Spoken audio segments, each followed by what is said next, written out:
Next up will be a roll call vote of the members. Chairman Duane. Roll call. Here. Vice Chair Brothers. Here. Board Member Spagnoli. Here. Board Member Burkhoff. Here. Board Member Liesenfeld. Here. Board Member Campbell. Here. And Board Member Anderson. Here. Okay, and next up is item 4, the meeting minutes from March 14 of 2023 over the board by those. Make a motion to accept. Okay, we have a motion to accept. A second. Okay, so we have a motion to accept for Board Member Cattell with a motion from Board Member Brothers. Any discussion on the motion? Right, hearing none, I'll call. All in favor say aye. Aye. Opposed say nay. And that motion carries unanimously. That brings us to item 5, the public hearing. And with that, I'd like to say a few things here to start off. So first of all, some housekeeping things that we need to take care of. If you are standing, we do ask that you make your way out to the overflow area. Again, that's just really a safety thing. We need to have clear exit paths within the building. You can also silence your phones as well. That would be helpful overall. Please note the restrooms are open right out this door if that's something you need. So keep in mind that we that serve on this board are appointed by the City Council, serve at their pleasure, and we are an advisory board. That means we are not the final say on the items that come before this board. The legislative final action is provided by the City Council. We will simply be making a recommendation to City Council tonight. We are also going to be doing this as a quasi-judicial hearing process. The city lawyer will explain exactly what that means. And I want to go through and set the expectations in terms of the order for the way that we're going to progress through this item tonight. So first of all, we will hear a staff presentation. After that, we will have the applicant come up and present as part of the public hearing. After the applicant has completed their presentation, I will then open it up and I will be going through all of the cards that have been submitted for people from the public that wish to speak on this item. Each person from the public will have 3 minutes. I have a timer here. It should have some audio warnings associated with it. For that particular part of the process, if you have a presentation, please understand that as soon as you bring your PowerPoint up and you start going through that, that is part of your 3 minutes that you're going to have allotted for you to speak on that particular item. If you have not submitted a form, I will give you a chance at the end. If you have not already spoken and you did not submit a form, please feel free to come to the dais, and when you do, please state your name and address very clearly for the record, and after you're done, please go fill out a form and provide it to staff so that they will have a record. So just because you didn't get a chance to pick one of these up and fill it out when you came through the door, we will still give you an opportunity to speak. After everyone on the cards has spoken from the public, we will then bring the applicant back up for their rebuttal, at which point the board will be asking questions of the applicant, which is a change from the way we do things up here on the board, just so you know. I would like to hold all of our questions to the end, just to cut down on confusion. So we will ask applicant questions at that point. I will then close the public hearing, and then we will bring it back for the board to ask questions of staff, and then the board will take action after that point. Okay? So that's the way that I would like to conduct this meeting, and I would ask everybody to be respectful of everyone involved in this process, the applicant, the board, and staff, and each other. Thank you very much, and with that, I'll hand it over to staff. Chairman, how many cards do we have at this time? 13. 13. Okay, that's not so much. Yep. I was hoping that all of you guys didn't have something. Okay. All right, and with that, I'll hand it over to staff for their presentation. Okay. Thank you, Chairman. For the record, for the audience, my name is Christy Fisher. I'm the city's planning director. And I have a short presentation.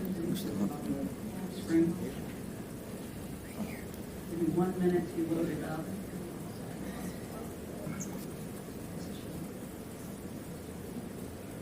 Okay, this is the address, the two addresses for the property that's sort of being counted as one. And this is 165 and 225 Campbell Drive. And Planning and Zoning Board is the board in front of you. We've put together about 5 slides, and some of it is just a real quick recap of what we have in our staff report. The staff report is the city's official stance and its analysis. As Mr. John said, they are advisory to City Council. We as staff are also advisory. We do not make a decision. You can ask me all day long about a rezoning, and I couldn't tell you if it's going to be rezoned or not. Only City Council can. At this point, I'm going to turn this over to the city attorney. He has a few things he wanted to say. Thank you. And I just want to go over the standards for a quasi-judicial hearing, as well as members of the audience who may not necessarily be familiar with this process. The request for rezoning is quasi-judicial in nature and requires that the hearing comply with procedural requirements established in the quasi-judicial proceedings are less formal than the proceedings before circuit court, but they are more formal than normal planning and zoning commission items that you would normally hear, and they must follow basic standards of notice and due process. Citizen testimony with fact-based support, such as minutes, surveys, engineering reports, etc., will be considered competent and substantial evidence. If you intend to speak or offer testimony on a public hearing agenda item that is quasi-judicial, please keep this in mind. Finally, when you approach the podium to speak on a quasi-judicial matter, please state your name, physical mailing address, whether you live in the city, and whether or not you have been sworn in. All comments and presentations, other than those on behalf of the applicant or the city, are limited to 3 minutes. Only one presentation may be made by any person. People cannot give others their time to increase their 3 minutes. Now, at this time, if any commission member has a conflict of interest that will prevent them from voting on this item, please disclose this for the record. Please the required conflict form with the city clerk. Is there any conflicts of interest? This is not an ex parte request. We'll get to that in a moment. Okay.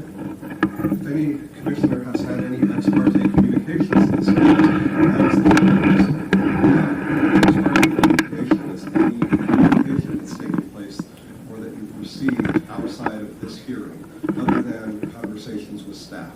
So if you've received any emails, if they came from the city clerk, those are already in the record, and we all understand that you've received those. But if you've received any emails that were other than those received from the city clerk or the city planner or somebody, you should disclose those. If you went by the site to view it yourself, you should disclose that. If you had a conversation with either the applicant or anybody else about this project, you should disclose that at this time. I'm going by the site. Okay. I'm sorry, what was that? Going by the site. Okay, you went by the site, okay. Anyone else?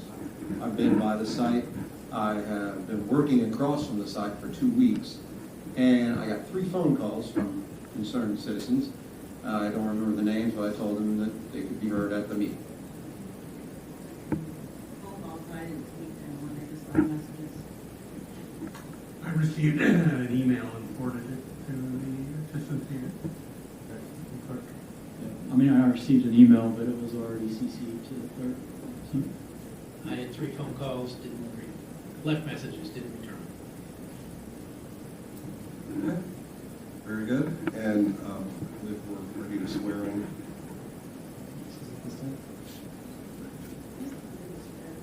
Yeah, anybody who wants to speak, please be sworn in. Is that something that I would do here, or? Yes.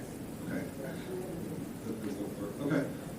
So anybody who would like to speak at this time, including the applicant and his or her agents, an attorney doesn't need to swear in, but any other experts that are going to present to the applicant, as well as members of the audience, please stand, rise, and be sworn in at this time. Swear to tell the truth, the whole truth, nothing but the truth.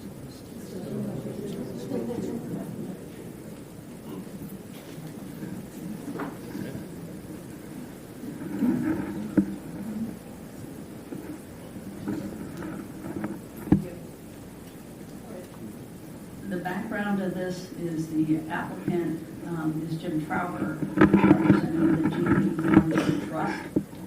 He also has Maronda homes with him at this meeting, and they were also listed on the application form. You'll notice on the right-hand side of the screen is the aerial, and what we try to do with the aerial is identify with the red rectangles or squares, depending on the size, where the properties are. As I said, there are actually 2 properties, but they're being counted as one because that's how, the request came in for both properties to have the zoning of R1A. As we said, right now you've got the 2 single-family homes. There is a pond, and that's sort of the black item that you can see in the middle of the red square. So that's the pond that's been there, I guess, when the house was built. And the applicant wants to develop a single-family residential subdivision. It's important for the audience to know that a subdivision is allowed in either the R1A or R1AA. So the question tonight is not whether there can be a subdivision. The question tonight is, should the zoning go from the R1AA to what the applicant's asking for at the R1A? And again, it's really just a recommendation from the board. So that sets a little bit of the background up. The rezoning process, we have a flow chart similar to this in the staff report, and what you'll notice is there's 5 kind of rectangles and the arrow going from left to right, and there's the 1 rectangle that is highlighted in yellow, and that's the step that we're at, where the Planning and Zoning Board is holding a public hearing to give council reasons why or why not to rezone the property from R1AA to R1A, single family. So you notice there's just one more step after this, and I think the chairman explained that sufficiently.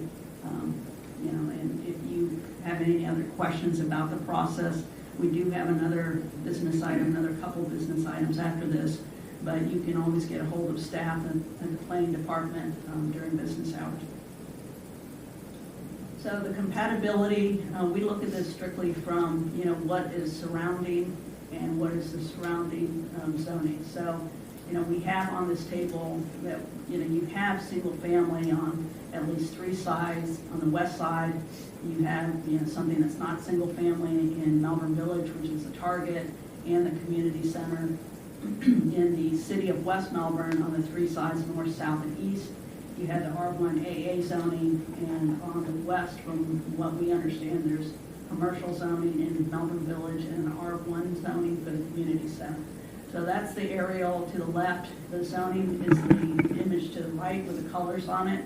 And so what we've done is also on this image, highlighted in sort of the red squares, the 2 parcels that would go from, this is the existing zoning map.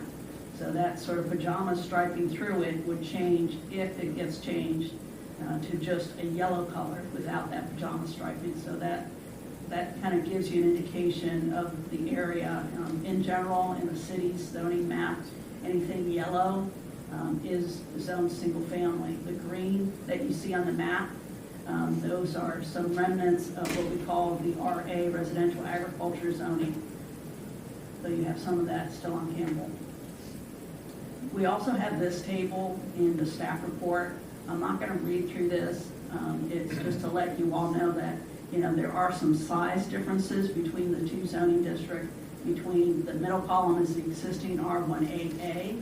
So you notice the lot area is a little different, the living area is a little different, the lot width, the depth and the maximum height, it's the same. It's only single family. It's not as though they're asking for something other than single family. But the areas that we've sort of noted in red, those are the distinctions. All right, there's a little bit of a distinction between what we call the intent statement. So every zoning district has an intent statement to tell the reader, what the purpose is of that zoning district. So the current zoning is the first bullet at the top.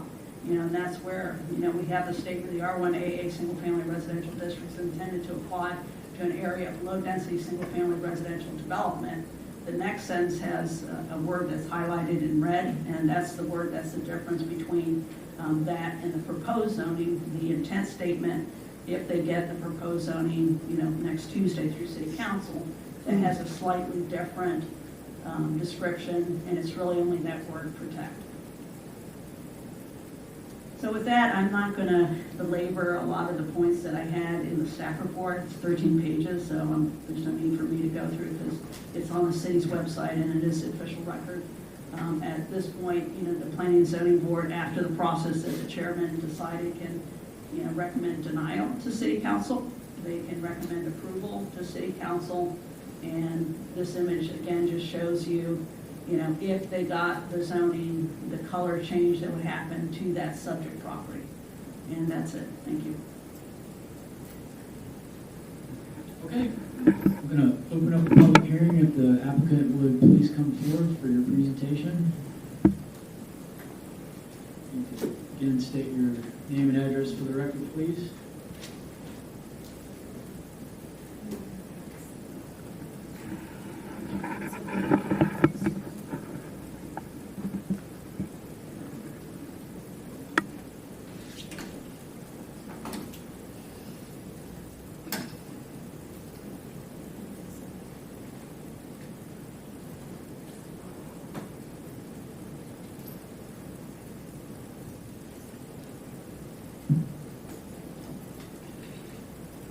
Good evening. My name is Kelly Hybonen. I am a land planning consultant representing Dan Labarini with Maronda Homes, and I'm also joined by Jim Trogger, who's our engineer of record. My address is 355 Spoonbill Lane in Melbourne Beach. Just make sure I don't want to advance this. The three of us representing this project today all live and work locally here in Brevard County. We all have offices in Melbourne, and we all live throughout Brevard County and are excited to bring this project in front of you today.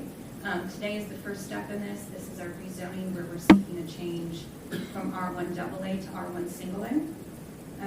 We're here today to discuss a proposed 24-lot single-family residential rezoning during a time where locally and nationally we are absolutely facing a housing shortage.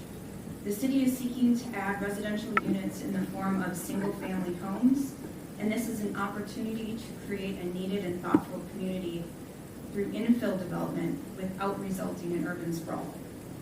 Today, we're here to focus on why we are proposing to change the zoning from R1 AA to R1 single A, and to address some of the concerns that are felt in this community.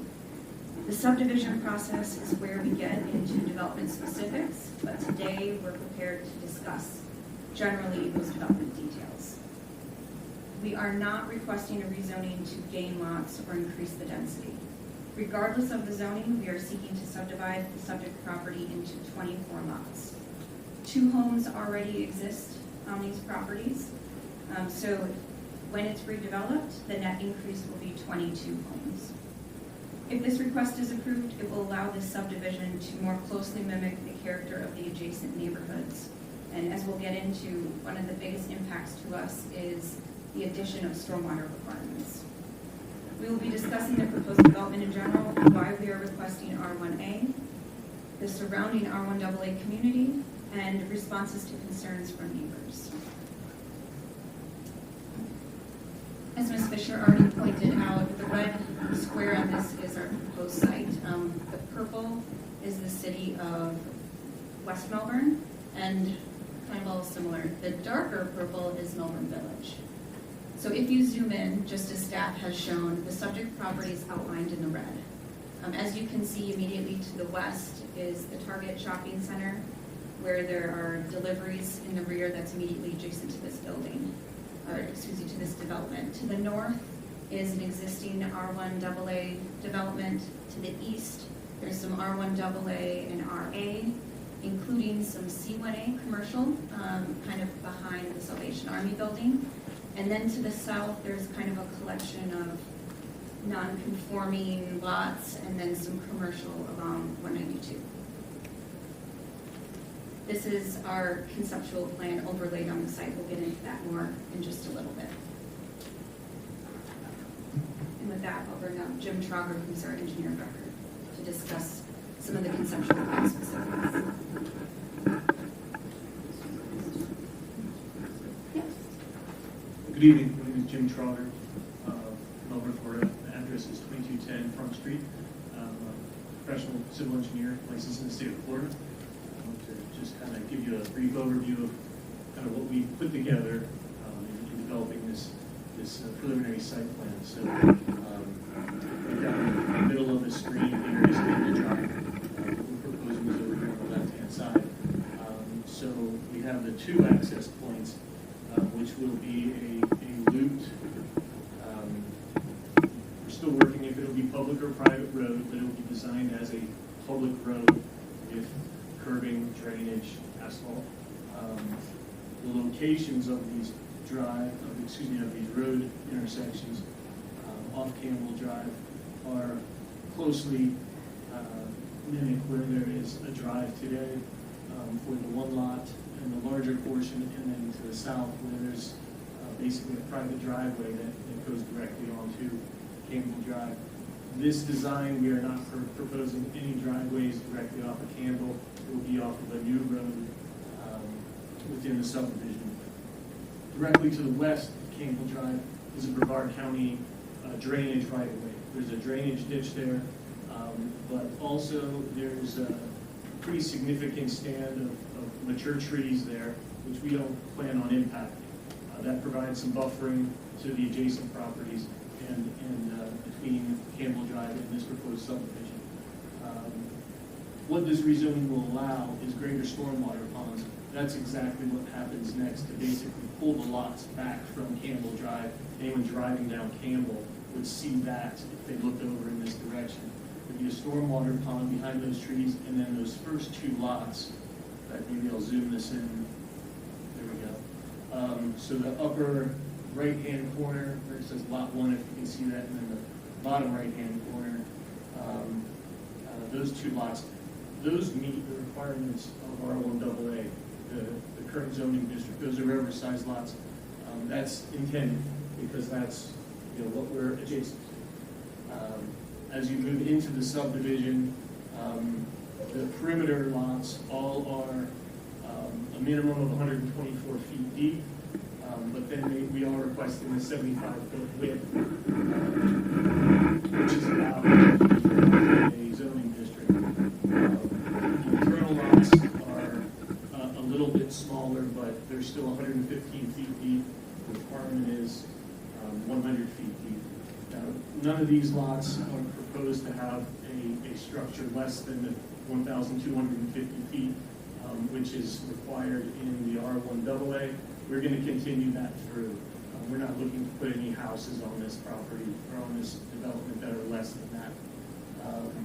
You can see kind of those dashed lines.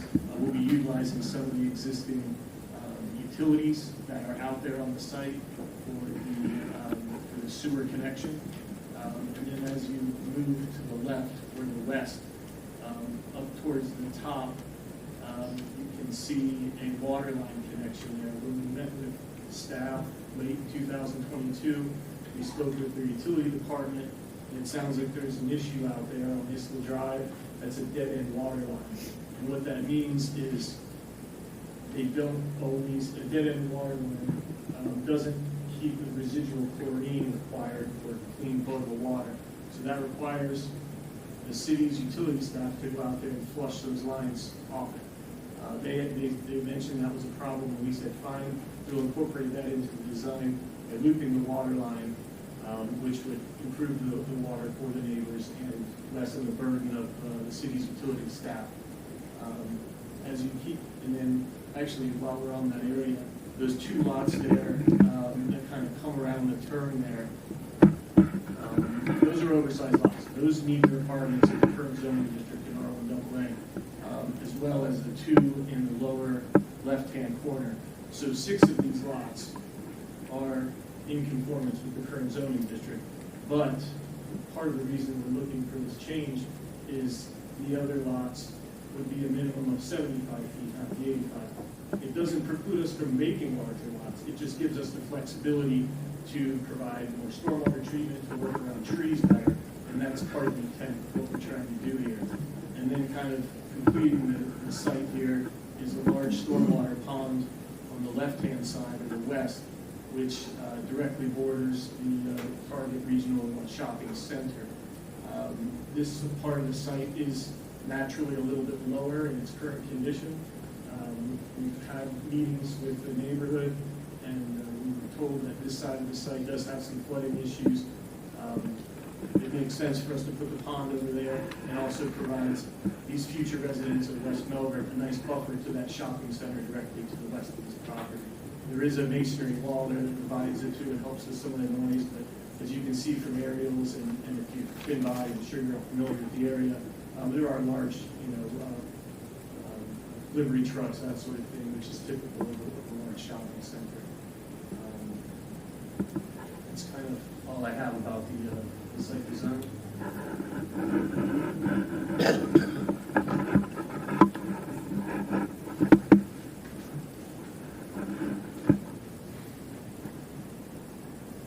That's just a quick picture that shows a little bit better where those stormwater ponds will be.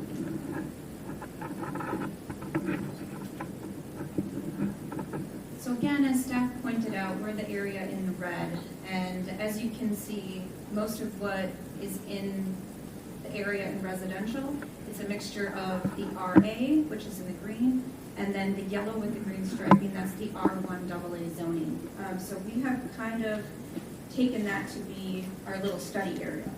So there are some differences between R1 AA and R1 single A. I don't want to get into it too much, but the differences are the side interior setbacks, the minimum lot area, the minimum lot width, and the minimum living area. And while R1A has a minimum square footage of 900 square feet, we have no intent of being any less than what R1 AA would require, which is 1,250. We would be well above that.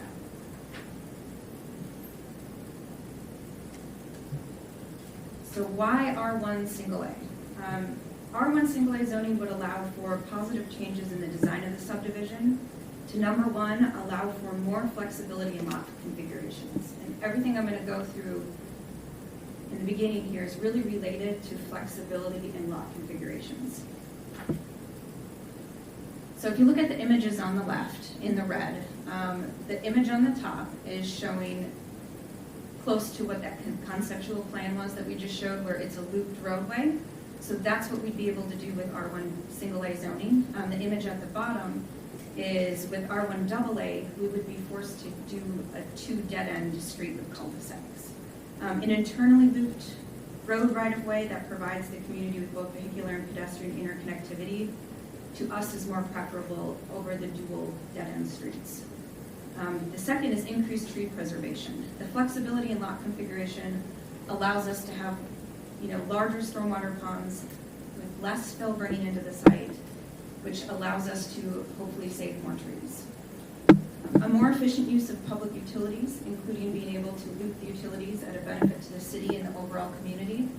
You can see the end of Isla Drive, that ends just on the north side of the property. That's where we'd be able to loop everything through for the utilities. R1A would also allow a 20 to 30% larger retention pond and generation of additional stormwater capacity. And as we're talking about stormwater capacity, the images on the right help us to kind of tell this story. So the image below is from a neighborhood in Palm Bay, and that's called an open swale or an open conveyance system.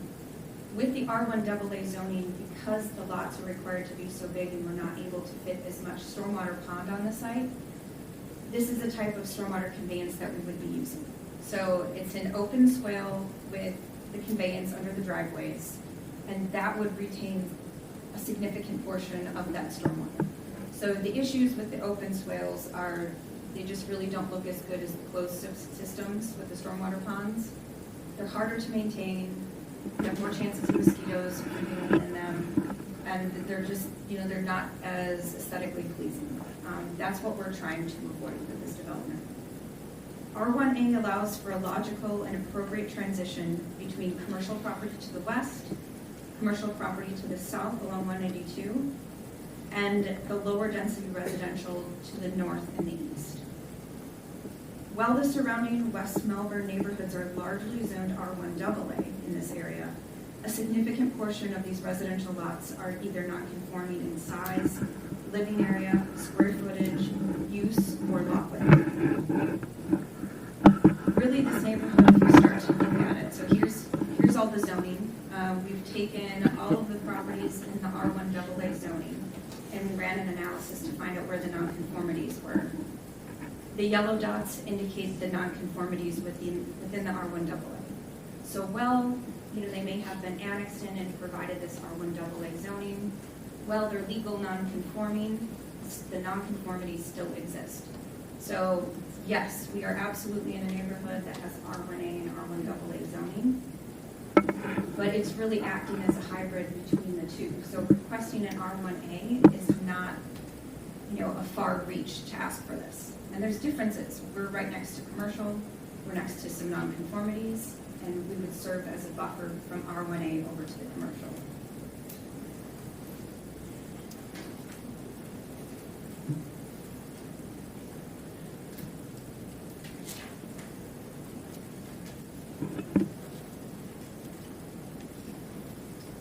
One thing I did want to point out here in our study area is the average year built of the homes.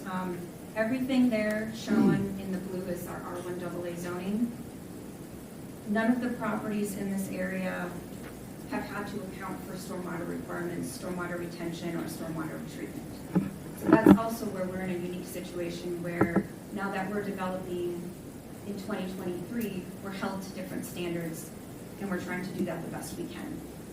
So for example, the average year built of the homes within the study area is 1968. If you're looking at the properties that have their access point off of Campbell Drive and the neighborhoods that touch Campbell Drive, the average age of the property is 1980. And then looking at the other, Orange View is 1969, Oak Crest is 1994, Campbell, anything accessing directly from Campbell's 1977, and Crystal Oaks is 2000. Isla Drive is 1963. So in our area, 8 homes have been added since the year 2000. So those homes have been able to be added within the last 23 years, but they also did not have to add any type of stormwater systems. We are at a disadvantage to all other properties in the area in that moving forward, our infill development will not only be responsible for meeting the land development regulations that are current, but also stormwater requirements. We will be the only residential development on the street that retains and treats its own stormwater.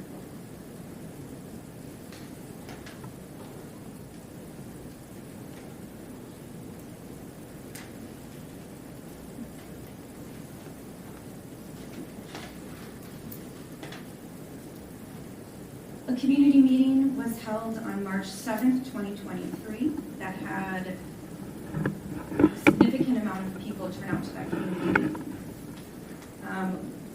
Those concerns were written down and recorded, and we've discussed them, but the concerns were actually very well summarized in an opinion piece in the Hometown News lately, which is what you see on the screen here. So there's a few of those that I want to address.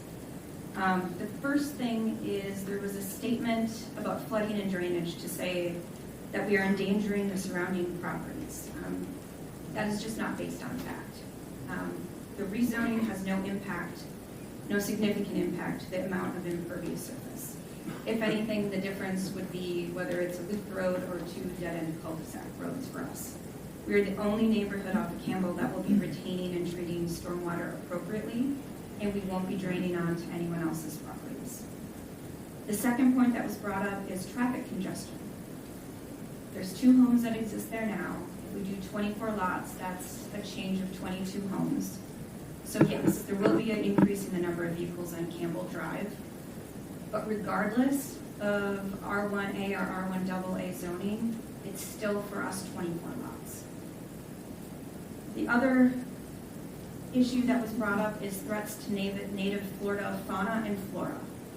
So we will follow the city's landscape and tree preservation code like anyone else coming through the city.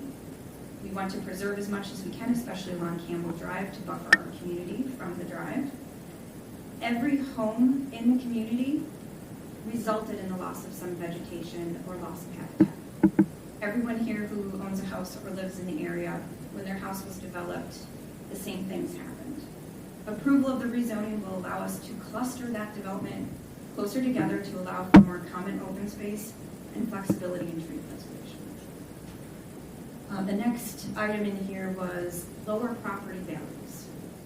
So my question is, did developing homes on Oak Crest Lane in the 90s reduce the property values? No. Did constructing new homes in Crystal Oaks in the 2000s lower property values? No. That concern is not based on fact. A rezoning that would allow for 24 new construction homes at a value that exceeds the median value of the neighborhood would not be expected to decrease values. The next item of concern was a proposed dense subdivision. Now let's talk about density. So we're proposing 24 dwelling units on 8.9 acres, so that's 2.7 dwelling units per acre. That is less dense than Island Drive to the north and Oakcrest. It's less dense than Lila Park Estates and Island to the east. The density is absolutely within keeping of the character of the neighborhood and is also unaffected by this rezoning request because either way we're seeking 24 lots on 8.9 acres. The next concern was the residents of Campbell Drive recognize development is inevitable, but they want the development to be sensible and in harmony with, rather than grossly incompatible with, the needs of the community. My question is, how does this rezoning cause it to become grossly incompatible? We believe the rezoning request allows for a more efficient subdivision that protects the character of the neighborhood, collects and treats stormwater, and provides pedestrian, vehicular, and utility interconnectivity. Just like that opinion piece states, the comp plan looks at, quote, compatibility and connectivity with surrounding uses. And that's what we're trying to do.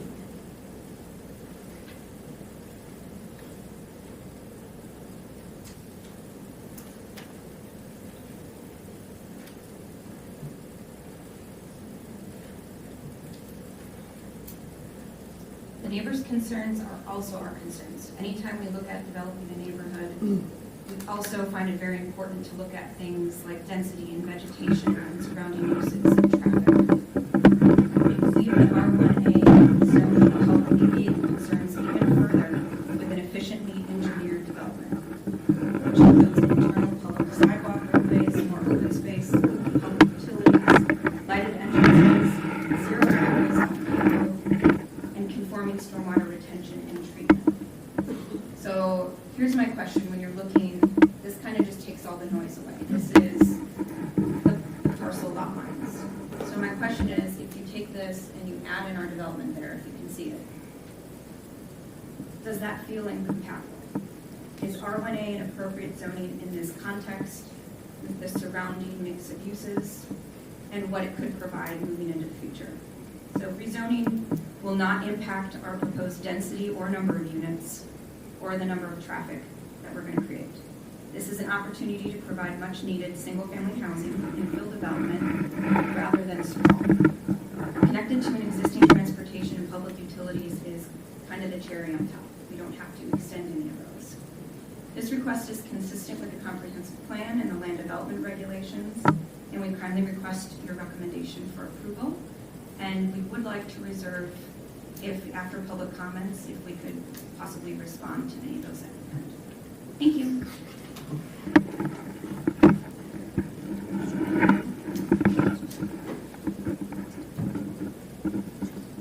Okay, thank you. Let's start going through the cards. All right, so I'll call out a name, and then the second name behind it will be on deck. So if you could be ready to come after the individual in front of you is done, that would be helpful for efficiency. Okay, so first up I have Nathan Melon, and next will be Jeannie Miglis.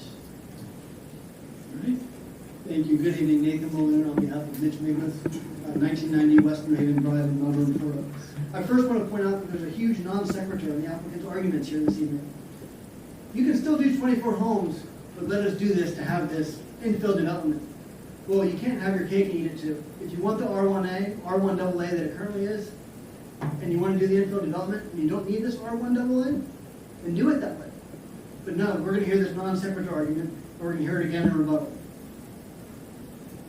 Here we have to look at what the worst case scenario is. Not what this site plan is. They're not bound by this. They're bound by what is the worst case scenario. And what the issues here are is the difference between the R1AA and the R1A. That's where the concern lies. You'll hear this evening how this is incompatible from the people who actually live in this neighborhood. And then there was also mention that it's a buffer and an intersection between the commercial and and then this development.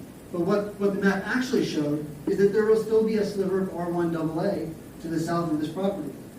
And nonconformity is not the standard that this board has to review. So this is an overview of the neighborhood. The applicant already showed this. I'm going to try and go through this quickly.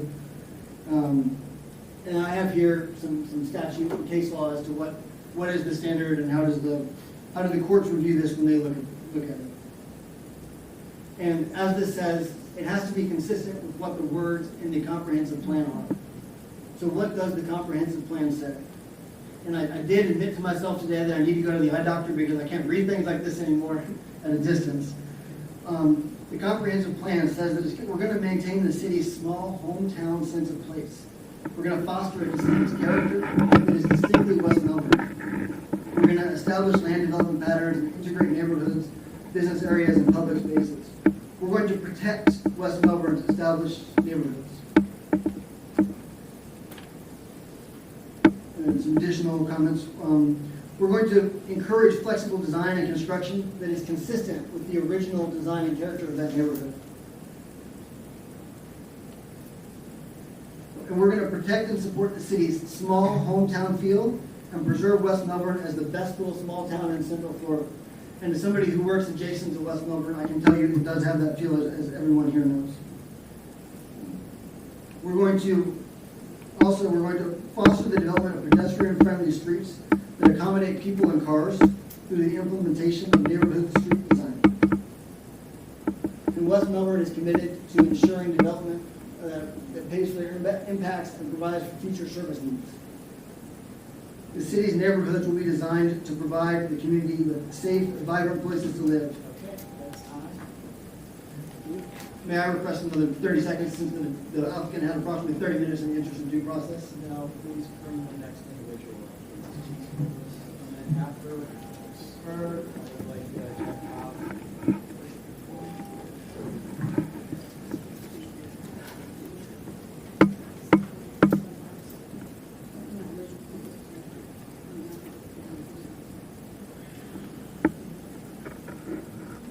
Good evening. My name is Jeannie. My husband Mitch and I have lived in the Campbell Drive neighborhood for 34 years. We think it's very special and we would like to protect it.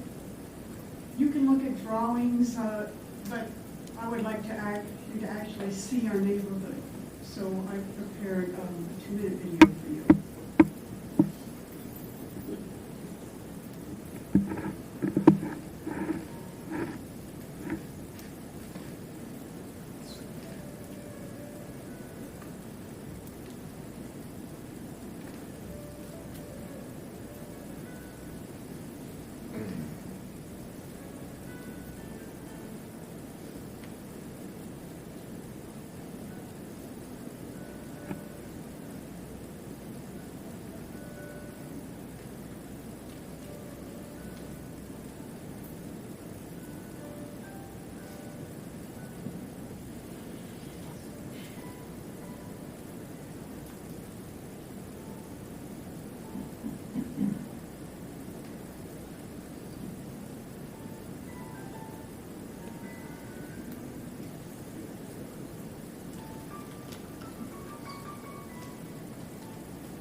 As you can see, there's a lot of diversity among the homes, but you saw that beautiful tree-lined street.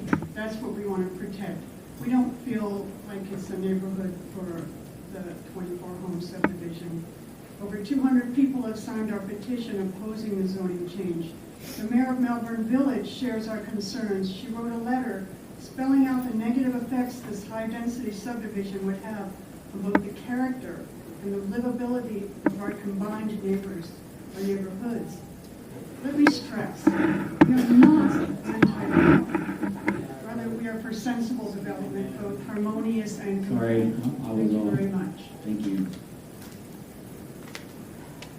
Okay, after Jeff Cobb, we could have Chip Cruthers.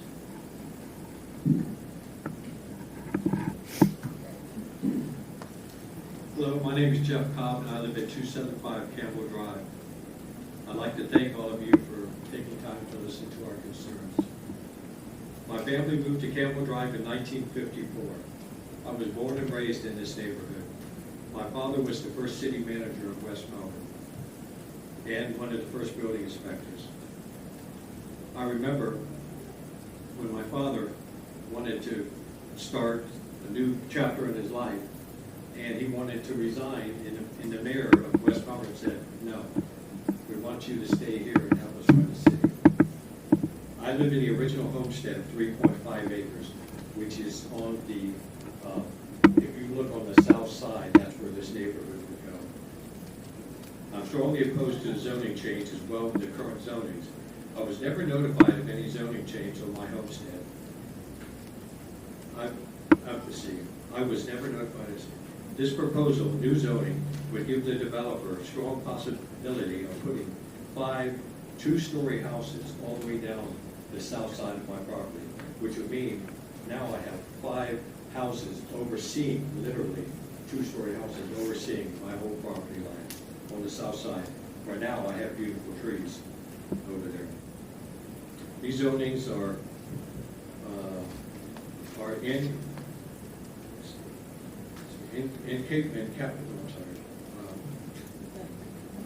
capital surrounding property.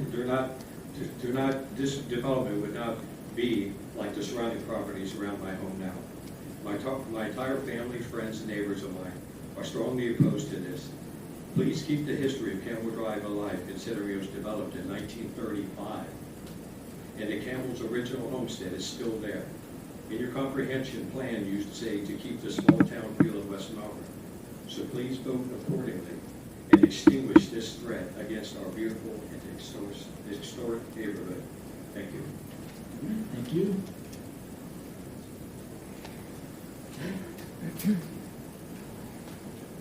After Chip Cruthers will be Karen Lane.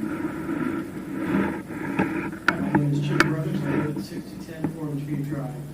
In a home originally purchased by my parents in 1966. We're here today to express our views. Current drainage along Campbell Drive to the inbound canal is inadequate and has resulted in flooding of many of our yards and streets during recent storms. Elevating and covering almost 9 acres of permeable land with high-density housing will only exacerbate this problem. Even with proposed retention ponds, traffic and congestion are also major concerns. We're landlocked and we have to exit onto Campbell Drive onto westbound 192. If we intend to travel eastbound, we have to cross 2 lanes of traffic and U-turn onto eastbound 192. Traffic backs up almost daily from the mall westbound to Wickham Road. Increasing traffic by the proposed average of 228 trips per day will increase congestion and risk the safety of bicyclists and many pedestrians along with children walking to the school bus stop. Layla Park to our east has 2 exits with 1 traffic control at Publix. Melbourne Village to our north and west have 2 exits, both have traffic controls. We have a heavily wooded neighborhood which lends itself to the peace and privacy of all residents. Of the 57 existing homes, only 6 are 2-story. All are on large wooded estate-sized lots, respecting the privacy and peace of their neighbors. While Maronda would like us to focus on the number of additional homes rezoning would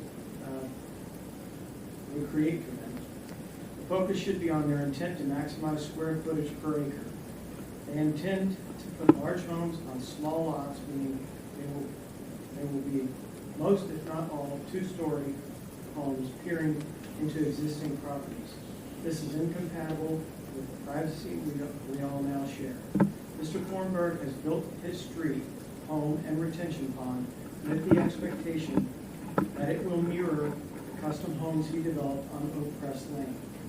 If Maronda is not prepared to maintain compatibility, another developer should consider this project.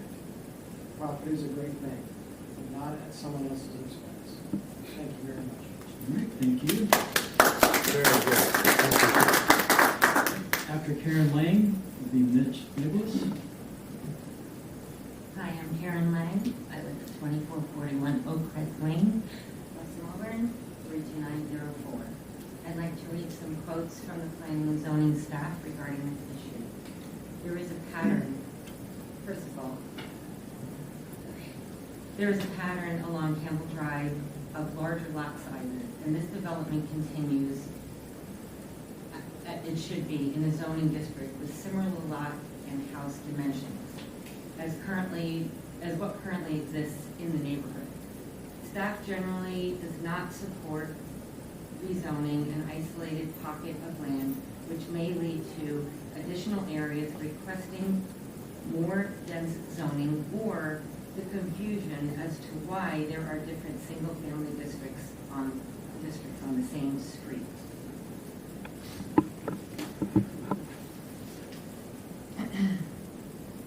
Additional planning and zoning staff comments. Quote, the applicant's narrative argues that the area should have been zoned R1A instead of R1AA because they believe that a significant portion of existing properties along Campbell Drive are non-conforming. Staff disagrees since the non-conforming lots are less than 25% of those subdivisions that either date back to when the city was first established in 1959 or shortly thereafter. The existing non-conforming lots are legal and grandfathered in. Non-conformity is not an issue nor a rationale to justify rezoning. Additional planning and zoning staff comments. Quote, the application of R1A to an isolated area of vacant land that had the R1AA zoning for many years is not consistent with the zoning pattern along Campbell Drive. Unquote. Quote, there are code and comprehensive plan policies that indicate rezoning is not consistent with the city codes and plan policies. Unquote. If you want to take a look at the picture, we are not anti-development. We are pro-sensible and are harmonious development that respects the nature and the character of Campbell Drive neighborhood. Thank you. And after Mitch Miglis, we have Duane Quinion. Thank you for the opportunity to speak this evening. Campbell Drive neighborhood, a unique and deeply established neighborhood, dates back to the 1930s and is only one of a few remaining such neighborhoods in West Melbourne. Maronda Homes launched a 24-home subdivision in the heart of Campbell Drive neighborhood. We're told that the developer sees the subdivision as allowing better neighborhood design than the surrounding so-called hybrid neighborhood. Are we merely a hybrid neighborhood, better replaced by high-tech cookie-cutter houses, shoehorned in 15 feet apart? Or are we a diverse, established, and historic neighborhood whose very uniqueness is protected by the City of West Melbourne's own comprehensive plan, which is online? The comprehensive plan assigns a priority level A to protect West Melbourne's established neighborhoods and identifies specific sense of place in the community. Proposed housing should be reviewed according to its compatibility with surrounding uses. It explicitly encourages design and construction standards that allow existing neighborhoods to be redeveloped and updated consistent with the original design and character of the neighborhood. And it commits to identification and protection of, quote, historically significant housing and neighborhoods. The developer would have us believe that the character of the existing RAA neighborhood is consistent with what's there now. They say this will not negatively impact the community's identity, quality of life, or environmental conditions, and that its 24-home subdivision maintains, and I quote, the livability and sense of home, and its 24-home subdivision maintains the livability and sense of community, both for the proposed neighborhood and adjacent properties. These statements are totally out of touch with reality, and they're offered without objective evidence. As such, they're mere opinion. In fact, the proposed subdivision is grossly out of character with the Campbell Drive neighborhood, and this is not mere opinion. We intend to show documents in the next presentation with actual objective data to make this point. We'd also like to object to the rezoning request tonight on the basis that it is potential spot zoning. Spot zoning has been defined as prohibited in most jurisdictions across the country because it opens the door as a precedent to rezoning other parcels in the same neighborhood to that R1 character, and that would be the demise of our neighborhood. We would like to say a few words about traffic. It was mentioned that the developer's own papers submitted cited 228 additional vehicle trips per day on Campbell Drive. Campbell Drive is 0.4 miles long. It's a dead-end street, one-way in and out, as you've heard. If there are only 6 cars backed up waiting to get out with 5 minutes each, that's a 30-minute wait for you to get out onto 192. And they're talking about 228 additional vehicle trips on that road. This traffic condition is incompatible with the health and safety of the children who use that road. Okay, thank you very much. After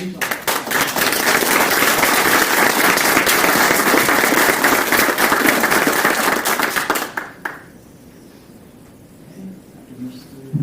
Quinion, we have Stephanie Eley.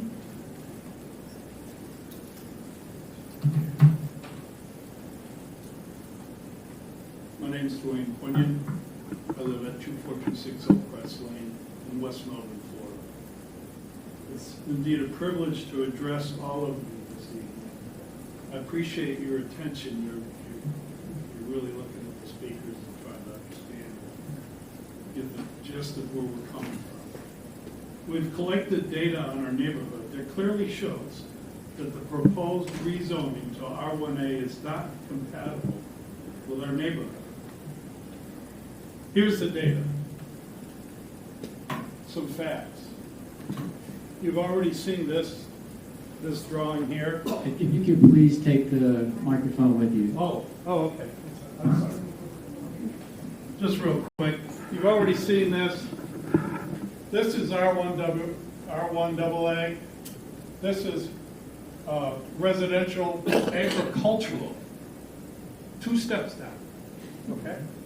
This back here, there's forest area neighborhoods. That's left out.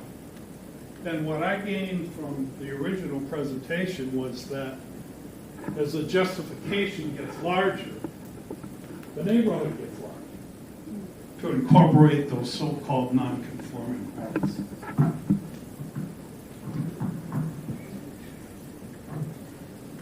What we looked at was frontage, distance between homes, and lot size.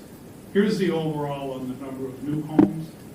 You talk about not an increase in density, we're going from 57 to 81 homes. That's a 40% increase in the density of the neighborhood. Thank you. With regard to lot frontage, R1A allows for 75 feet of lot frontage. Our current neighborhood average is 110 feet. Sometimes the average is skewed dated a little bit. We went out and we got measurements for every street in our neighborhood, and not one conformed to the proposed zoning minimum. Not one, that they're all above. Same thing with distance between homes. Same thing, averaged, we went through and did the measurements for every street. 15 feet allowed on R1A. distance between homes. Goes up to, all the way up to 172. How is that conforming? Not even close. Average lot size, come on, man, 33,000 versus 7,500. Really? Here's the data for the street. So in conclusion, what we're trying to show is the average frontage decrease by 32% in R1A. The average distance between homes is going to... Thank you. Oh, really? Yep.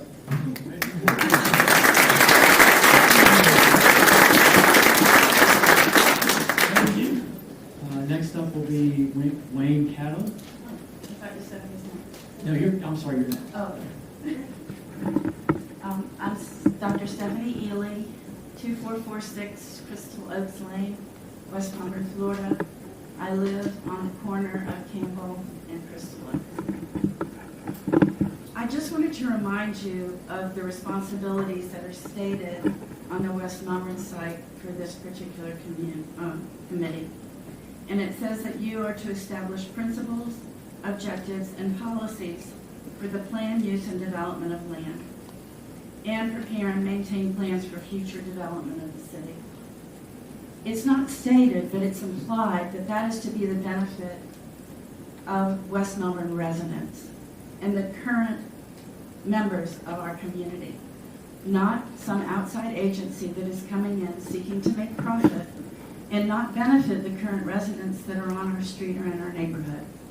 The most glaring thing to me in the presentation that the applicant made is the fact that they have included both Layla Park and Bryland Avenue, which are not part of our community. They do not border on Campbell Drive. They are not part of the residential community in which we live. And you've just seen the data that shows that this development is not compatible. The main point is the 15 feet that they are proposing in between dwellings. That's a Vieira statistic. That is not a West Melbourne statistic. The people in West Melbourne that chose to live on Campbell Drive chose it for a reason. They did not want to live in Vieira. They wanted to live where there was 110 feet in between them and their neighbors. And we do not want an enclave that is incompatible with the rest of our neighborhood. So we thank you tonight for your time, for your service. We know you're volunteers, and we appreciate the fact that you are doing this for the city of West Melbourne. But we believe that this proposed development is totally incompatible with what is on Campbell Drive, which is what you need to look at.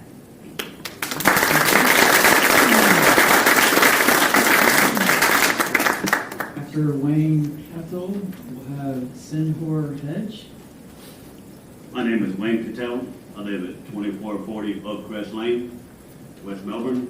I taught at Melbourne High School for 40 years, taught calculus there. I've been living in West Melbourne since 1972. We had a meeting about a month ago with you gentlemen here at Melbourne Village, and they informed us that they were probably going to build homes that were about a minimum of 1,200 square feet, and the distance between the homes would be anywhere from 10 to 15 feet. In our neighborhood, every home in that neighborhood is at least 75 to 100 feet between each house, at least 75 to 100 feet between the homes, everywhere on Oak Crest, Crystal, all these homes. So it's not anything like what our neighborhood is like. You're completely changing the atmosphere, demographic dynamics of a small, quiet community by cramming so many homes into a small place. There are 54 homes right now in our subdivision, and by rezoning with 24 homes, you're almost increasing the amount of homes by 50%. You put 24 homes in there, that means you're probably going to have at least 50 or more cars driving on that road, Campbell Drive. As you were informed, Campbell Drive is one way in and one way out. There is no out roads. Every subdivision there is on a cul-de-sac. So the only way in and out is by Campbell Drive. By increasing that by 50 cars or more, if you have a family of 2 people, wife and husband have a car, or a kid, now you've got 3 cars per family. And that also is accessed by McDonald's and the Olive Garden. They use Campbell Drive as an in and out for their buildings. So McDonald's exits and enters on Campbell Drive, and so does the Olive Garden, and so do we coming out of Campbell Drive. you'd be putting an awful lot of cars on this road to get out. It's already hard enough to get out on the road now. So at our house, we were formed, there were 1,200 square feet. On my street, I know the homes are at least 1,800 to 2,500 square feet on my road. You take the next road back, Crystal Oak, the homes are about 2,000 to 4,000 square feet, with again 75 to 100 feet between the homes. My lot is 110 by 120. I have an average lot on Oak Crest Lane. That's directly across from where they're building. You go back to Crystal Oak, the lots are even bigger. The other thing we're concerned about is we all live in this street. I've lived there for over 30 years in this house. And when it rains hard, when we have a hurricane, it floods in almost everybody's yard. And we're worried about, I know I heard about drainage. I hear a lot of things about drainage over the 30 years. It floods a ton in that neighborhood when we have a strong rain or a hurricane. Thank you. Thank you.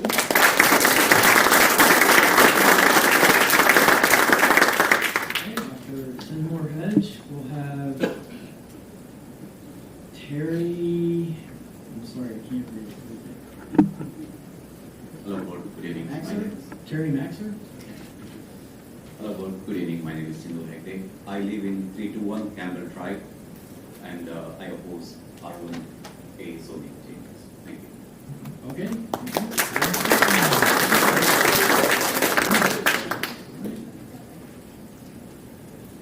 After Terry, we'll have Susan Croft. Good evening, Terry Maxnor, 6477 Flamingo Road, Melbourne Village. I'm reading a letter from 70 signed residents of Melbourne Village this evening. Ladies and gentlemen, we are here to express our strong objection to the proposed rezoning of this location. We share a border and we will be negatively affected by any such development along Campbell Drive. This proposed development project is completely inconsistent with existing homes and lifestyles which are more rural than suburban. Our voices are in addition to the letter from the Melbourne Village Town Commission objecting to this rezoning. We believe rezoning will have significant negative impacts on our environment, wildlife habitats, traffic, lifestyle, and property values. Firstly, this plan for any zero lot line homes, and yes, that's an appropriate term, with minimal landscaping is completely incompatible and incongruous with the established pre-existing heavily treed acreage homes of Campbell Drive. Those residents have a right to the peaceful enjoyment of the homes they purchased in an acreage neighborhood environment and should not have it altered so drastically from its origins. Secondly, environmental. This area is home to a variety of wildlife whose habitat will be destroyed. The clear cutting of trees will also lead to soil erosion, loss of groundwater, and ultimately will increase flooding. The reduction of green spaces leads to reduced air quality and biodiversity and increases pollution and noise. Thirdly, only one road leads in and out of the neighborhood. This tiny acreage is not equipped to handle the 18 to 24 new houses, likely 75 plus new human residents and vehicles. Current systems cannot support the added burden on the already stretched infrastructure. Stormwater and flooding will worsen as the land is overdeveloped and the runoff becomes inevitable and irreversible. The traffic increase from this project will cause more accidents, congestion, pollution, increased noise levels, and disruption of the peace and tranquility here. In conclusion, we feel the negative effects of the rezoning proposal are an enormous detriment to existing lifestyles, sense of community, environment, and wildlife habitat. Should the city ever approve any plans for construction on this site, we ask that the city include specific restrictions in the written letter of agreement with any developer builder, such as number 1, single-story homes only, number 2, greater level of drainage required than the existing standard, 3, addition of a 6-foot wide sidewalk installed from the project along Campbell to 192, 4, restriction on the removal of large hardwood trees throughout the site. Protected trees are to be marked and defined by the city of West Melbourne. 5, add a second entrance from the planned site out to 192. Thank you, ma'am. Thank you very much for listening.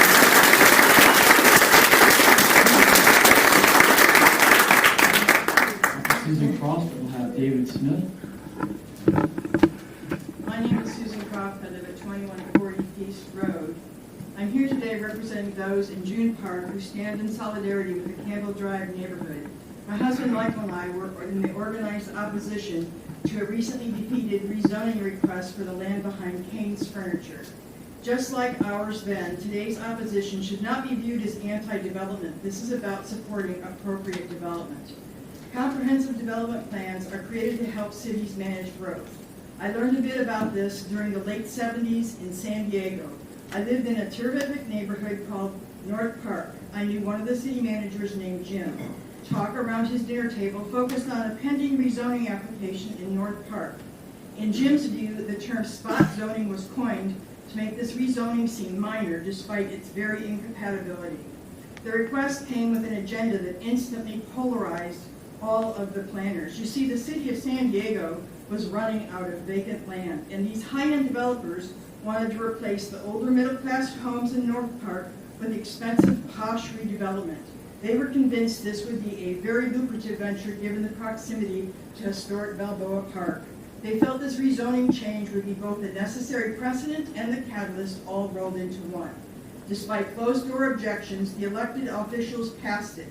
There was no internet back then, but when all the details got out, this was really big news. I recall the papers describing this spot zoning as, quote, targeted urban blight, end quote. Their goal was to destabilize North Park for redevelopment. This caused such massive public outrage that at the next election, voters cleaned house and spot zoning became illegal in San Diego. While our recent situation in June Park was not nearly as dramatic, we did win our fight on the same basis that North Park did. We learned that compatibility legally matters, that proposed developments need to fit the existing neighborhood's character.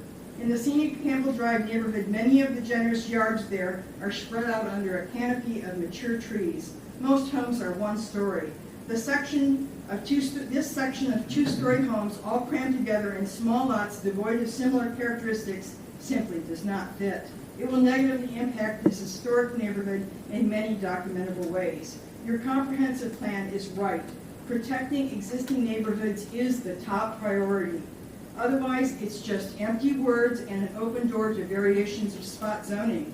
You should ask these Campbell Drive neighborhood residents why they enjoy living there, and then ask yourselves this very important question.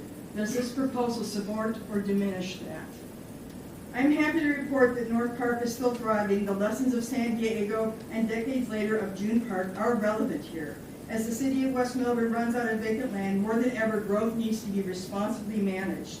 Make your own plans' words mean what they say, and protect an existing neighborhood.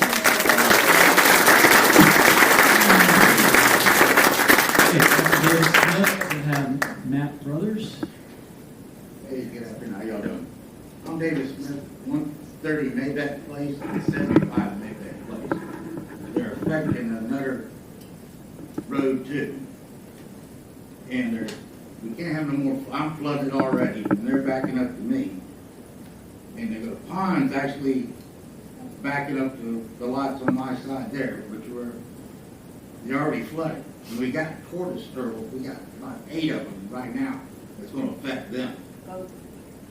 So, and two-story houses. And are you gonna put a wall up or a fence on my side? Or are you gonna let me look at your house? Yeah, well, you're doing it. Please do. So, anyway, it's wrong. It's too many houses, and it's totally wrong.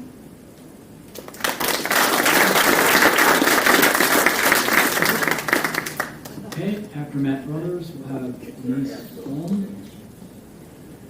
Hi, my name is Matt Brothers. I live at 157 Virginia Road, West Melbourne. I can't tell you with 100% accuracy if this proposed rezoning is a good fit for our community, but it is something that I want to have a real conversation about. That is not what most of the people tonight are here to do. I've read their emails. They read like the Not in My Backyard greatest hits. Almost all of the opposition to this rezoning is reaching at best. Terms like unconscionable and grossly incompatible are being used in these emails. Unconscionable? Unconscionable. Building 0 lot line houses next to your house is unconscionable. Genocide is unconscionable. Single family homes, not so much. When you say things like that, it lets me know that you are not ready to have a real conversation about what is and isn't good for the community. You simply want to have a conversation about what is good for you and only you. That's the thing about the emails that the community sent out about rezoning. None of them tell the truth about why they take issue with the rezoning. That is except for one email. It said, and I quote, "When do we start to curb the building in West Melbourne? And Maronda wants to come in and build homes with only 1,200 square feet. Translation, I don't want more people here, and I especially don't want lower income people here." I hate what he said, but at least I respect that he told the truth. He was the only one brave enough to do it. No one wants to tell the truth because the truth is selfish, hypocritical, and uncaring. I like to assess the affordability of the community based on whether or not teachers can afford to own a house there. No one will be shocked to hear that a teacher can't afford to purchase a house in West Melbourne anymore. I know this because my wife is one. What might shock you to hear is that the person who told the ugly truth in his email is a teacher. I know this because he was one of my teachers in Melbourne High School. From what can be ascertained by public record, he was the sole purchaser of his home in '99 on what I assume was a sole teacher's salary. When he purchased that home, it was roughly 6 times a teacher's estimated annual salary. That house today, adjusted for inflation, is roughly 9.5 times a teacher's estimated annual salary. It has become 58% harder for a teacher to own that home. West Melbourne is knee-deep in a housing crisis. The signs of it are present all over our community. It can be seen in the uptick of traditional homeless people, and especially present in the amount of under-the-radar multifamily living going on in our communities.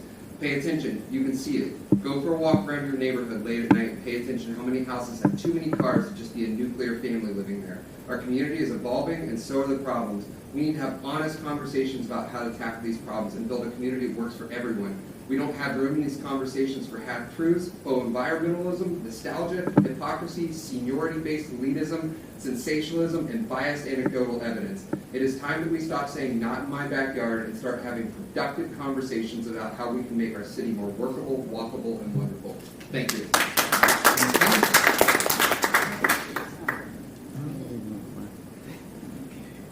This is the last card that I have, so before you get started, if you do want to speak, if you could be ready to do so after her, and just make sure again that you come up to the dais, state your name, address for the record, and then after you're done, please fill out the information and provide it to staff.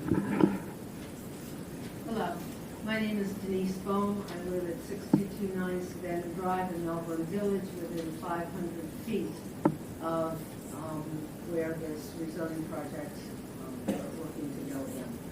And I oppose the rezoning for all of the reasons that have been stated here. But I have a piece of information that many people here may not be aware of, that I'd like to share. Maronda Homes is not accredited by the Better Business Bureau. And they're not accredited because of their history. Could you please make sure you're talking in Okay. They're not accredited by the Better Business Bureau. There are current alerts on the business by the Better Business Bureau, and this has to do with a pattern of complaints from consumers that have been going on for years. They have a history of not resolving those, and in some cases so much so that homeowners' warranties have expired before anything has been fixed around the home. The complaints include poor craftsmanship as well as flooding issues. And I really think that people need to think about that as well as in addition to the rezoning, because in my mind, what that says to me in terms of how they deal with the communities that they're building into is that they have very questionable business practices.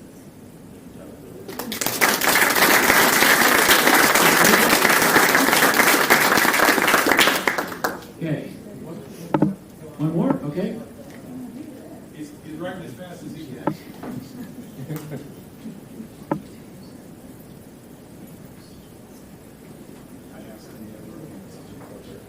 Okay, thanks a lot. Okay, Bruce, right up.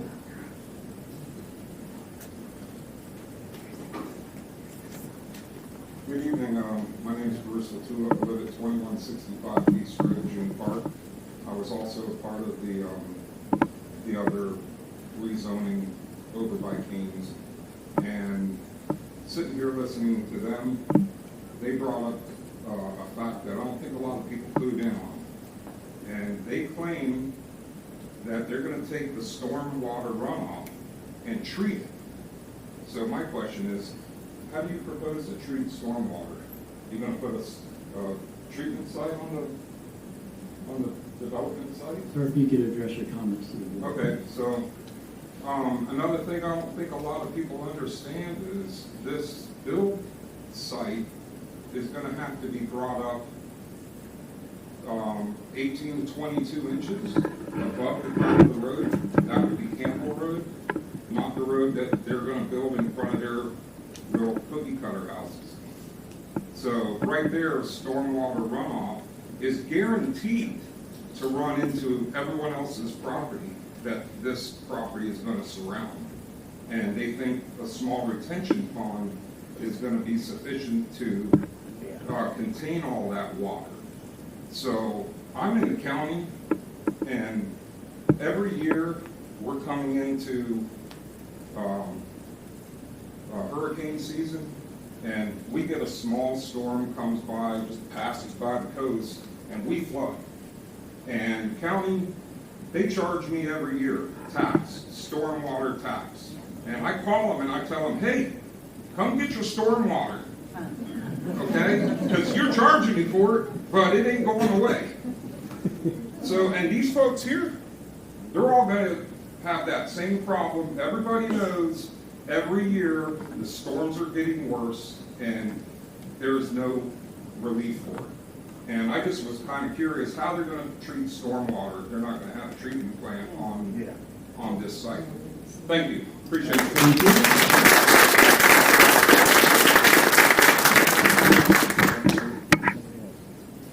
And if you could just make sure you state your name and address for the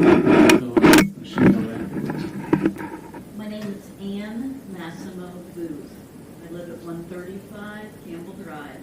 I'm one of the non-conforming homes on the south side of the proposed development. There's three of us there, myself at 135, my niece at 125, and my son at 105. We all three received letters from Maronda Homes offering to purchase our non-conforming properties. Unfortunately, it got into file 13.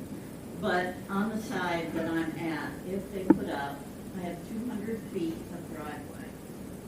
If they put up two-story homes all along my 200 feet of driveway, are you putting up the wall? Yeah. What are you doing? What are you going to do to save me from flooding? Thank you. Okay, thank you.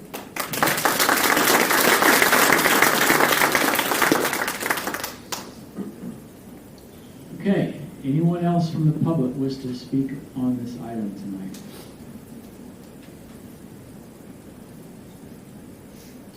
Okay, I'm not seeing any more, so if the applicant could please come back up.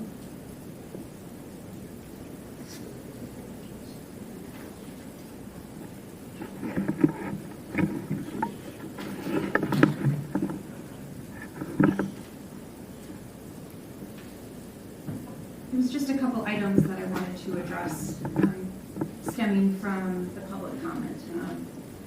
Someone did bring up several of the comprehensive plan and land development regulations compatibility from the staff report, and I do want to take that opportunity then to address that.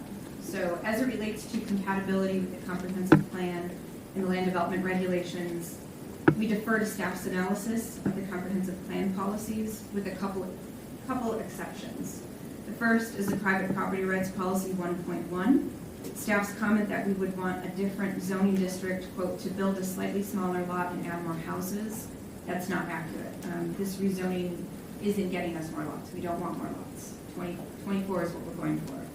Future land use policy 5.8. Staff's comment about introducing a new zoning district glosses over the many R1AA properties in that area that are already non-conforming and act more like R1A lots. Additionally, R1A is a logical transition from R1AA to the commercial property to the west. We don't consider this spot zoning. It's 8.9 acres. It's not a single lot in a subdivision where they're just changing one lot, a quarter acre. That would be spot zoning. There's no real definition for spot zoning, but it's more or less, does it make sense for the neighborhood? The other question is there issues with the individual sections of the RA zoning in this neighborhood? If we're having issues with this property being rezoned to R1A, do we also have issues with the RA properties? Should those be R1AA? Housing element policy 1.6, a comment was made about consistent zoning ensures compatibility, but we disagree. Just because something has the same zoning doesn't necessarily mean the neighborhoods of the subdivisions are going to be compatible.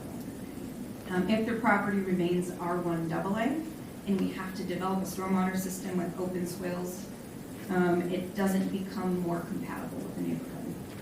It's also important to remember that this property is different from others along the Campbell Drive neighborhood because of its siting next to the target parcel, and non-conforming properties does make it a little bit unique in this situation. So a couple responses to those other public comments is we heard we want to protect the tree-lined street. So do we. We don't want to touch the trees along Campbell Drive. We don't want to wreck that for anyone else either because that adds values to everyone's neighborhood. Let's see here. We're not increasing the density allowance. I heard that a couple times. This is not high-density residential. R1A and R1AA are both low-density residential zoning districts. We absolutely do not want high density. Zoning is meant to be able to be revised to meet current conditions. So that's why you see things come in front of you, comp plan amendments, rezonings. You know, there was a point where administratively, all the properties along US 192 were rezoned administratively to a new commercial zoning district. It happens all the time to meet current needs. Infill is responsible growth. I heard that a couple times that this is not responsible, but being able to find a property and have growth happen where utilities and facilities are already in place, like to me in my planner brain, that is responsible growth. And then Jim, do you want to address the question about stormwater?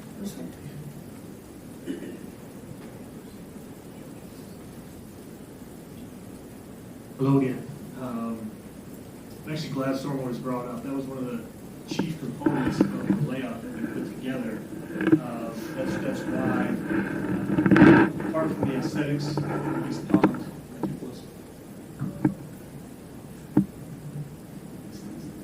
But that's the idea. That's the driving factor to creating not just one but two large wet detention ponds. The idea between a wet pond is you start your storage at the normal water level, the groundwater elevation, whereas the swales, maybe some of the other conveyance systems that are out there on Campbell now, those have to start above the season high water table, and then you need separation to that, so they do dry out and don't become mosquito pits. That is typically about 3 to 4 feet difference, where it's dirt or flooded areas, but in a wet pond, you get all of that area for an attenuation pond, and then we put a control structure on the outside of that goes out to the collection ditch that slowly releases it so all the water doesn't hit the canals at the same time. This is going to, and it's a state statute, it's also in the city's code, that we cannot discharge more water in post-development conditions and pre-development conditions. We have to, by state and local codes, limit the discharge off of this site. It's going to be a better stormwater system than is today. It's going to reduce the water along Campbell, not because I say so, because it's a requirement. You can't build new development without addressing the stormwater. Because West Melbourne is a historic area, there's a lot of homes that don't have stormwater treatment systems associated with them. So when we provide that, it helps the community as a whole for any new development. All right, thank you. All right, and with that, I'm going to close the public hearing, and I'm going to bring it back to the board. If you have any questions of the applicant, I'd like to go through those first, and then we can bring it back to questions to staff. All right, turn it over to the board. Okay.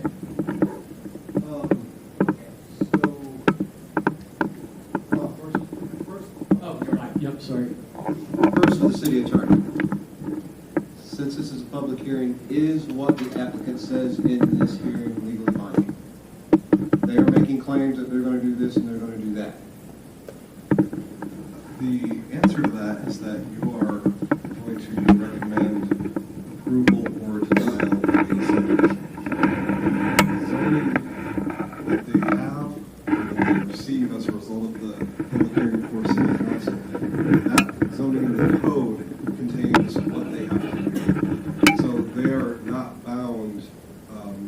to anything they say here, because once you rezone it, they have all the rights that the new zoning contain. Can I add one clarification of staff? If, Mr. Brothers, you're asking whether some of the improvements that they have talked about, I don't know if that's your question, but as you all know, there are certain developments that when we bring the development to you all, we also bring a development agreement. And in that development agreement, it says X, Y, and Z are going to happen either, with the code, or they're going to go beyond the code and do better than what the code says as a minimum. So the rezoning has nothing to do with the development agreement. There is no development agreement moving forward at this time. Okay, so for the applicant, if you're not rezoned, are you going to continue on with this project? You're going to build the 24 houses with the design the site. Yeah, if you could come up to the dais, please.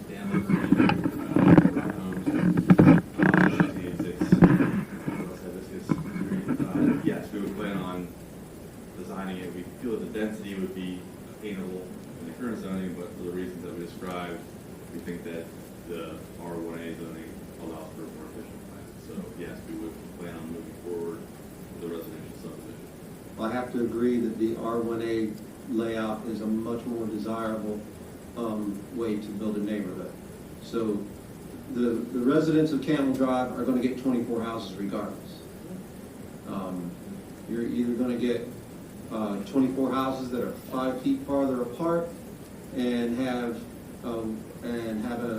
two cul-de-sacs, or you're going to get 24 houses that are built on a loop with retention ponds, with wet retention ponds, and a more desirable landscape plan. But again, they don't. You don't have to do that. So, are you planning on building 2-story homes?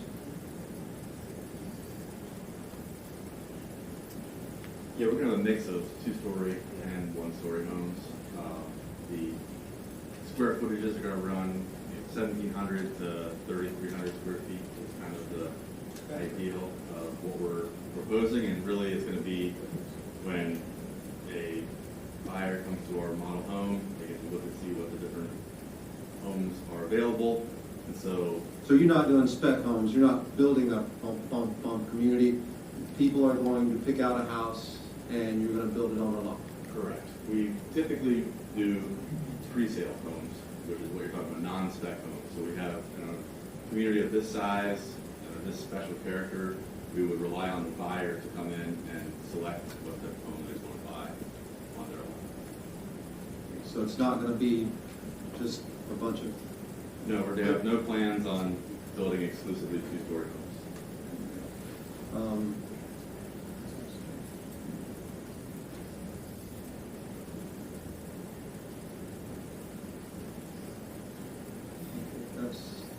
That's all I have for you. Okay. Go ahead. All right, so you're saying that they'll be able to pick out their home. You're going to have multiple models they can pick from, or they can build any home that they want.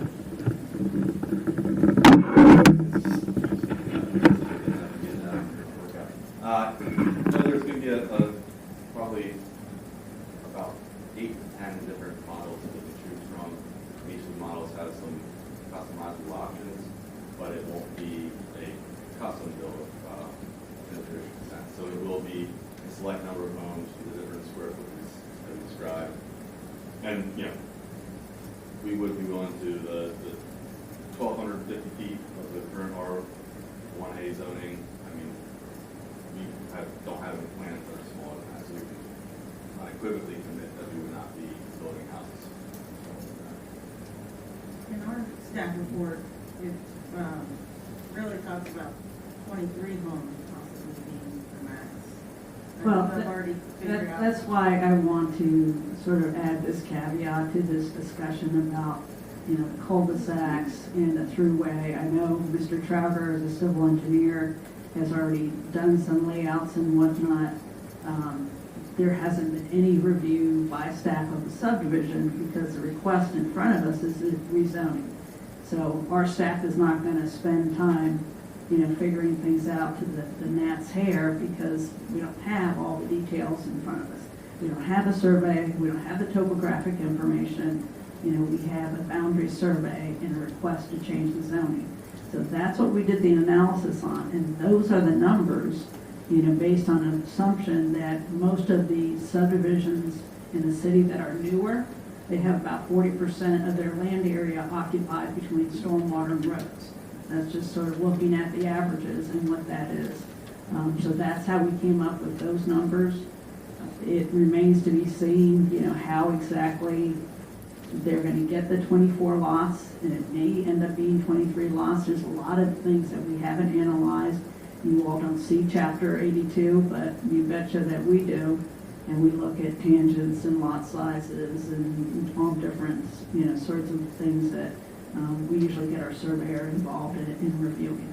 So I wouldn't hang your hat on the 24 lot thing yet.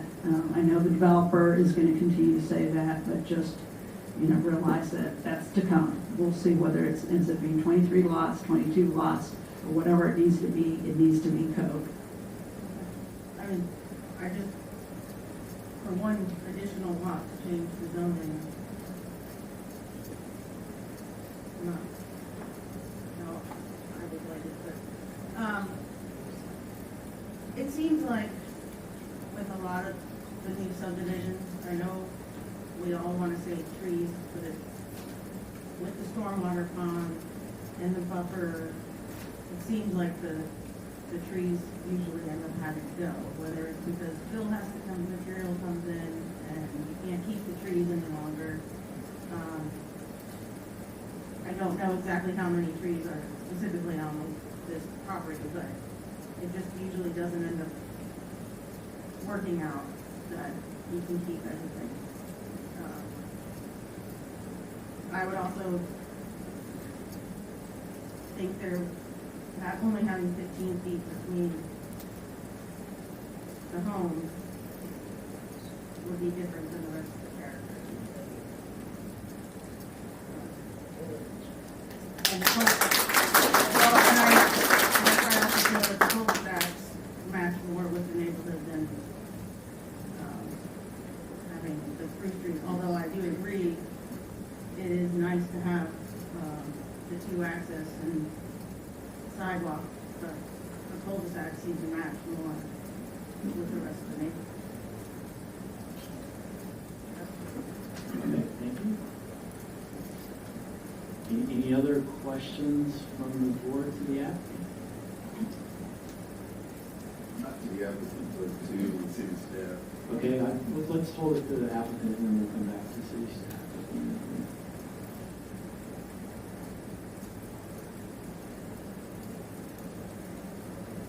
Another question? Yeah, go ahead. Okay, and any questions from the board to staff? I have two. Okay.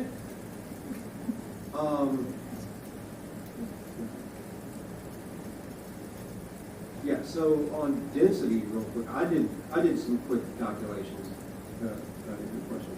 And I came up with 29.3 with minimal lot size, and I only use 30% for infrastructure.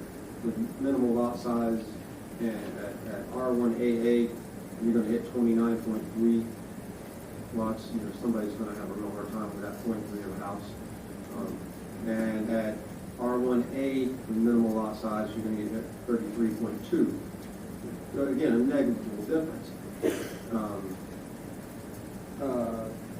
That was my main question: is why are you putting up such a fight for this negligible difference?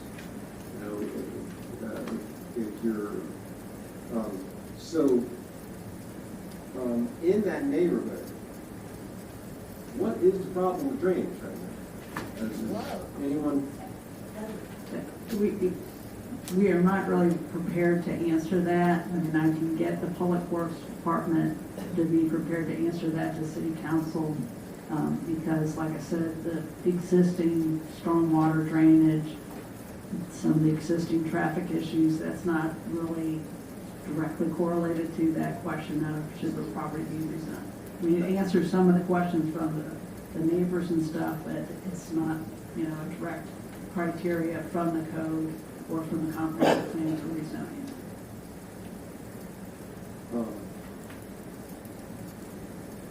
Do you know how many times that area has been rezoned? Because with the RA in there, I'm assuming that at one time that was all RA, that it was all residential agricultural. Yes. And as the years have gone by, this has progressed and progressed and progressed and progressed. There have been rezonings, you are correct in that area.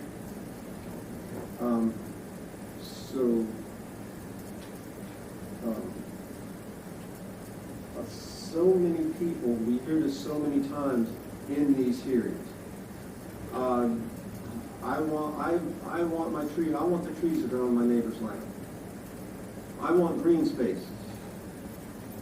I want, you know, that green spaces are the, am I not right? The green spaces are the responsibility of the city and HOAs.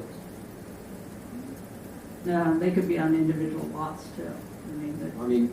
There's a difference between common space, you know, and the space that's on everybody's private property as their setbacks. As most people refer to green spaces, we're talking about common space. Okay. So, yeah, I mean, that was my understanding. So, am I not correct that that's the purview of cities, which at a luncheon where a lot of us, that we were at today, where a lot of the city leaders were there, we actually came up, that is something that is going to be on the agenda, is West Melbourne acquiring more park spaces and more green spaces and more common spaces. You are correct. That has to do with the recreation master plan that'll come up, you know, in the future, and that is a different discussion. I guess if I could go back to your rezoning question, I mean, it's certainly something I can get the data on, but realize too that there were some subdivisions that were, one subdivision at least that was created prior to the city being developed as the city in 1959. So chances are pretty good it was brought in with, you know, either the intent that that area would have that zoning because that was the closest thing to what, you know, was for that subdivision, or it happened afterwards. Some of those records are not as clear about how all that happened. I don't need an exact number. Yeah. I was just, Okay. you know, the main crux of this is, yes, spot zoning, not good. But what these residents need to decide is you're going to get 24 houses. Your traffic concerns, that's not a Campbell Road problem. That's a 192 problem, and that's a state problem. And you know, instead of, and the problem is with the design of 192, and it's a terrible road. When they went back some years back and put those medians in, it ruined it. You know, you can't go anywhere without making a U-turn on that road. But that's a state problem. That's not our road. That's a state road, and it's also used by Melbourne. It's used by India Atlantic, and it's used by everyone else. So we're all crowded onto that road, and people are going to keep coming here. We have to get places for them to be. The homeless problem is just going to get worse. You can't afford a house. Those 24 houses, there's nothing we can do to stop them being built. That is, you can't, state law says you cannot tell. This is a zoning meeting. Excuse me, sir, I'm speaking. This is a zoning. Hold on, y'all. The board is. We're outside of the purview of what is a rezoning. I'm sorry, the public hearing has been closed. Sir, I'm sorry, I understand, but this is a board discussion right now. I'm just telling you guys the reality of it. State law says that people can do what they want with their land. The people who own this land are selling it to Maronda Homes, and whether it is rezoned or not, there are going to be 24 houses on that land. There's nothing that the city council can do. There's nothing that this board can do. The law is on their side. It's not a debate. So the decision that you guys need to make, I mean, yes, we can stop the rezoning. It is not going to stop the houses. It is going to change the way that they are put in that space. Okay, all right, Mr. Brothers, you're done? Thank you. Okay. Board Member Anderson? Okay. Any questions or comments? Question for six. Okay. It was mentioned 13 times that this is a historic community. This is the city of West Melbourne is a historic city. Where is it designated that this is a historic community? Yeah, there's, I think that's figuratively stated because you're right. I mean, the state of Florida, the U.S. government, they have a process for officially naming historic, you know, whether it's a feature or a neighborhood or a specific structure. The only historic, you know, feature that has been named in the city is Hallwood Park, and it's got that placard. But no, this has not gone through, you know, any of the steps to get it officially to be a historic neighborhood.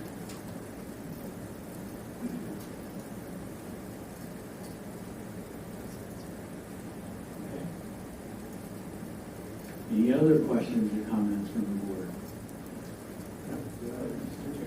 Yep.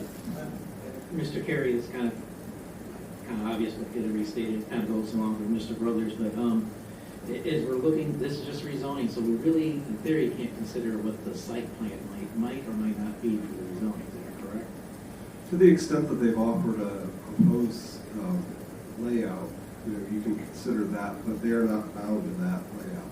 They are, they would have whatever rights are under the code, under whatever zoning category they have when they build. There will be a site plan process where it will be reviewed, but that's down the road. Does the site plan come back to us? So remember with the preliminary plat, we have a two-step plat process. The preliminary plat has the conceptual drawing, which is what Mr. Trauger and Ms. Hyvonen had shown.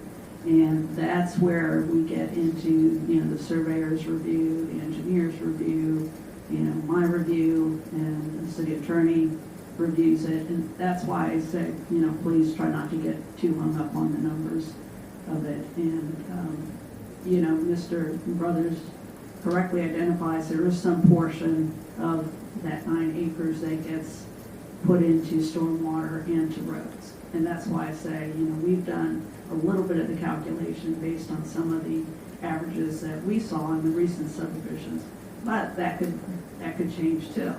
So let's say, you know, St. John's or some other agency, you know, says, no, we think you need to do this, that, and the other for drainage.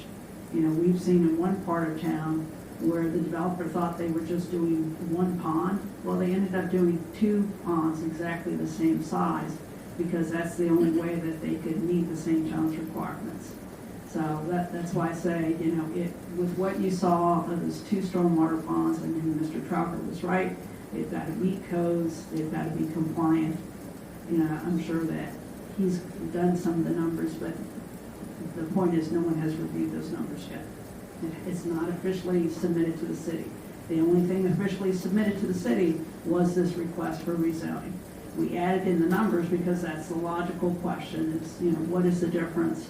And I explained in the staff report how we came to our conclusion. If you took out that 40%, you know, there are bigger differences in the numbers between the 2 zoning districts. And that's something you can consider, or you can consider some of the other criteria in the comprehensive plan, you know, and in the code. So it's up to you all what criteria you want to consider. But we've given you sort of a menu of everything that, you know, the code tells us we need to present to you.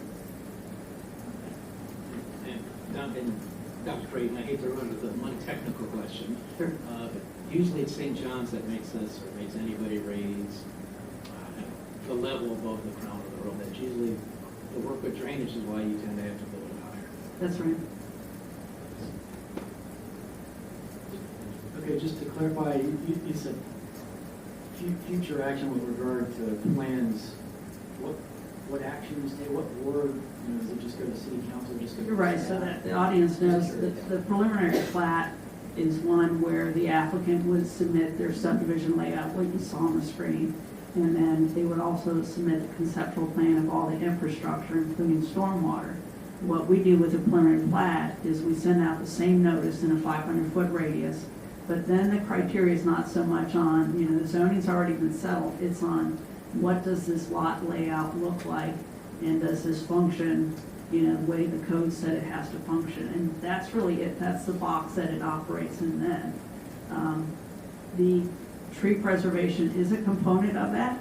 So that's why you'll notice that, really in my staff report, I don't go into it because that's not a component of the rezoning. That's for when they're proposing subdivision. That's when we would review, a lot of those details. And the same thing about, the flora and the fauna. Well, fauna and any protected species would be reviewed at that time too. They have to submit an environmental report, for example, but they don't have to do that with a rezoning. There's no reason to submit unless they were going to do, completely different type of zoning, but they're still doing single family. So after that, if they get that preliminary plat approved, then they would move into construction, or they could post a huge performance bond, and that would allow them to go to final plat. So that's the second step. And that's when they would be able to sell the lots. Now, in our community, it takes typically about 2 to 3 years to do that subdivision process before you see people moving into houses. And that's pretty much typical in most of Florida. Yeah, thanks a lot. I wanted the audience to hear the whole process associated with this piece of property. Okay. What is the current landscaping requirements on single family? How many trees do you have to plant on a lot? Questions? I know. We're at the public hearing is closed. Well, then don't ask the public questions, that's why that came. Thank you, Mr. Brothers. Yes. Absolutely. Recommend denial to the council of rezoning subject property to R1A. Okay, so we have a motion to recommend denial of the rezoning to R1A by Board Member Spagnoli and a second by Board Member Burnett. Is there any further discussion on the motion? Okay, hearing none, I would like to go to this via a roll call vote. And we'll start with the same. Clear. Yes or no? Correct. So that is very good clarification. Thank you. So a yes vote is for denial. Okay. Board Member Anderson. Yes. Vice Chair Brothers. Yes. Board Member Spagnoli. Yes. Board Member Burkhoff. Yes. Board Member Jeannie. Yes. Chairman Shaw. Board Member Wiesenfeld. Yes. Board Member Campbell. Yes. Okay. Motion carries unanimously.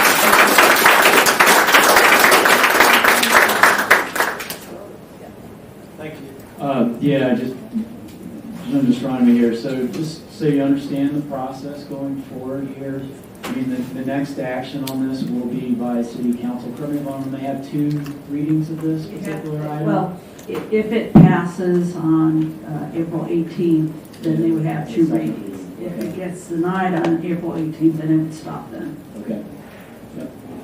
And again, I want to echo Board Member Wiesenfeld's comments earlier. Thank you for coming and participating in this process tonight. Greatly appreciated. And thank you for the civility with which you did so as well. All right? And thank you. Right? Mr. Chair? Absolutely. We will do a 5-minute recess. Okay.